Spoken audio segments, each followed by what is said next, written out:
श्रीराम समर्थ.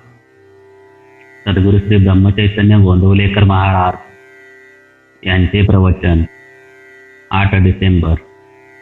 देहाला भगवंत प्राप्तीकरिता सांभाळावे. देहाला सांभाळणे जरूर आहे, परंतु भगवंत प्राप्तीकरिता ते करावे, विषयाकरिता नाही करू. बाहेरचा लौकिक सांभाळला, पण होते नव्हते ते घालवले.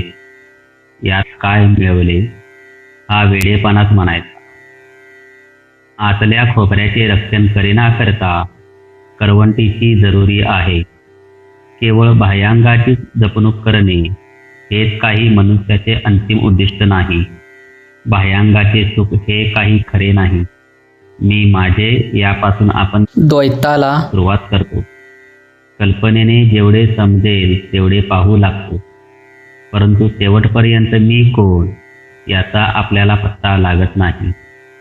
आपली चूक झाली असे समजले म्हणजे दुरुस्त करण्याचा मार्ग पाहावा. जिथून आपली वाट चुकली तिथे परत यावे लागते. मी देही असे म्हणू लागलो, इथे आपली वाट चुकली. असत्याला सत्य मानले ही आपली चूक झाली. विषयामध्ये चूक आहे ही आपण कल्पना केली. त्याचा अनुभव आपण अनेक वेळा घेतला, तरी अजून आपली ही कल्पना खरी का खोटी हे आपल्याला कळत नाही. हे मात्र और आहे. खरोखर प्रपंच हा टिपऱ्यांच्या खेळाप्रमाणे आहे. टिपऱ्यांच्या खेळात एकाला टिपरी दिली की तो लगेचच पुढच्या गड्यापाशी जातो. त्याप्रमाणे हा प्रपंच स्थिर नसून सारखा बदलणारा आहे. आपले जन्म आणि मरण एक प्रकारे रोज घडत असते.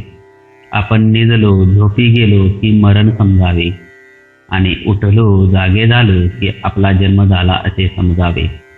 एखाद्या तुरुंगात पुष्कळ कैदी असतात. कुणी काही केलेले असते, हे खरे, तरी जे करू नये ते प्रत्येकाने केलेलेच असते ही गोष्ट निश्चित आहे. त्याप्रमाणे जगात जे लोक दुःख भोगतात त्यांनी मागील जन्मी अमुक एक कर्म केले हे जरी समजले नाही, तरी जे करू नये ते त्यांनी केले आहे ही गोष्ट निश्चित.